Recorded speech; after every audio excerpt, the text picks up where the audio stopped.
Yes sir, டயபெட்டிஸை reverse பண்ணுறதுக்கு ஸ்வீட்டும் சுகரும் நிறுத்திட்டா போதுமா சார்? சுகரும் ஸ்வீட் சாப்பிட்றத நிப்பாட்டிட்டா மட்டும் டயபெட்டிஸை ரிவர்ஸ் பண்ணிட முடியாது. அதிக சர்க்கரைக்கு காரணங்களும் அதுக்கான தீர்வுகளும் இந்த வீடியோவில் நான் கிளியராக சொல்கிறேன், கவனமாக கேளுங்க. அண்ட் இந்த மாதிரி ரிவர்சல் டிப்ஸுக்கு நம்மளோட கியூரிட்டி ஹெல்த் டாக்ஸை ரெகுலராக ஃபாலோ பண்ணிக்கோங்க.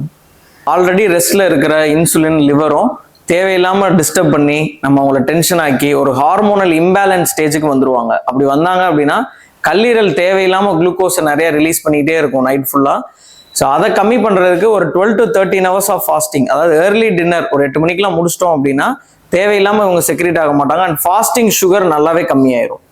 குளுக்கோஸை செல்லுக்குள்ளே அனுப்புகிற ஒரு கேட் ஓப்பனர் தாங்க இந்த இன்சுலின். இப்போ ஜென்ரலாக ஒரு 5-star ஹோட்டல்லாம் வந்து கேட் ஓப்பன் பண்ணுறவங்க இருப்பாங்க. இப்போ அவங்க நான் வேலை செய்ய மாட்டேன் அப்படின்னு சொன்னாங்கன்னா நம்மளால அந்த ஹோட்டலுக்குள்ளே போக முடியாது.